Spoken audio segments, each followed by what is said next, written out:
Back here, another edition of the Coach's Corner. Head football coach Steve Johnson. Coach, obviously we'll start with the Hamlin win. Once again, the ground game, really consistent. Defensively, I mean, the consistency over week is just unmatched right now for you guys.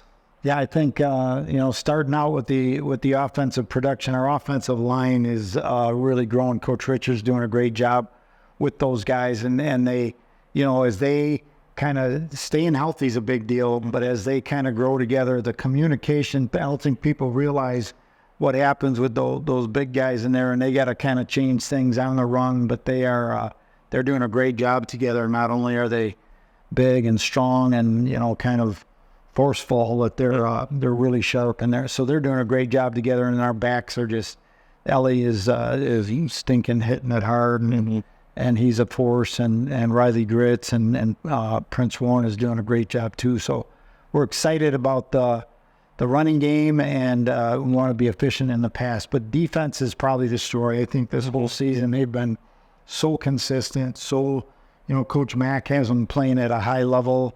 They're fast anyway, but his teaching allows them to. They really know what they're doing. They're in the right place. And trust me, I hear it on the phones during the game when they're not, and I'm not even aware of what's going on, but all of a sudden I see somebody, was over to the left 4 inches, and and it's pretty cool how they operate and defensive stuff. But we kid a lot because I'm always telling them, just get the guy with the ball, and like it's easy. And I kind of happen to know that there's a lot of concert in that, and it's ironic that we're talking about offensive line and defense. You've got to really be in sync, and it's kind of like an engine running right. When it's not. So yeah. Well, back on the opposite side of the ball, George Bolt had a pretty good day, just over 290 yards passing for a career high. These last couple of weeks, as a senior leader, he had to go behind Jaron Rossi for a couple of years and was able to learn, and now he's kind of in that quarterback role. He's kind of stepped up for your offense and been a good leader for you guys. Yeah, I think that's a key for George, is he's always had respect of our guys. He's a great guy and all those things. So he needs to make some of the plays, and he's growing, and he's got some more to do and some more work to be done. We want to be efficient, and we don't want to put him in a spot where he's got to jam some things into small spaces, but he has that ability.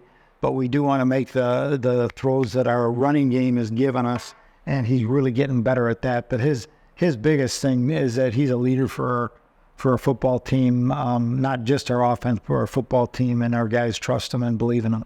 Yeah, well, before we move ahead, I know we've talked about it off screen a little bit, but career rate number 249 for you. And I think the coolest part about that you and I have talked about is you get to tie Lou Holtz for all-time wins among all divisions in NCAA.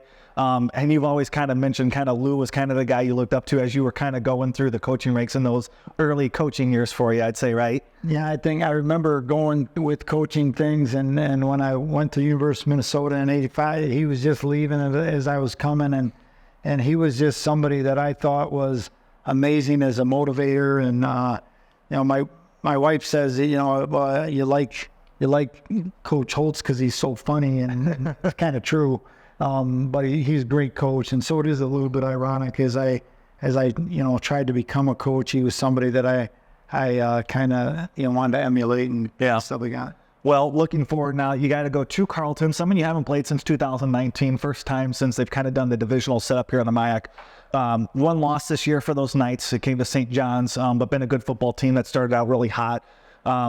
You're going onto a grass field, and a little bit of a different setting there in Northfield, and obviously the weather might play a little bit of an issue, but how does your team prepare going into this weekend against a pretty good squad from the other division? Yeah, we know Carleton is they've been growing, and we haven't been playing them, but we see, and Coach Darnell's done a nice job, and they were kind of growing into becoming way more of an entity than before, before we had our hiatus with COVID and then the league division. So they're doing a good job. They're 6-1. It's hard to win football games. I don't care who you are, who you're playing. It's hard to win games, and they're doing it. And so they've got confidence in that. I know they'd love to knock us off, but they've got some big games left. They still play Gustavus and so on and so forth. So there's there's a really the league has a lot of people are kind of still in the mix in one way or another,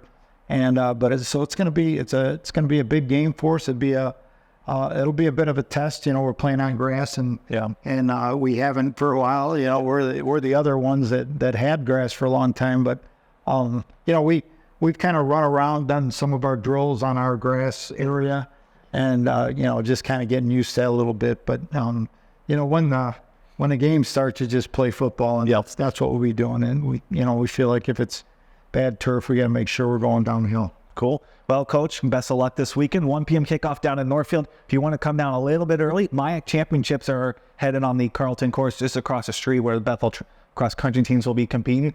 Coach, best of luck. Final road game of the regular season, and then we'll be back here, so go get them. Can't wait.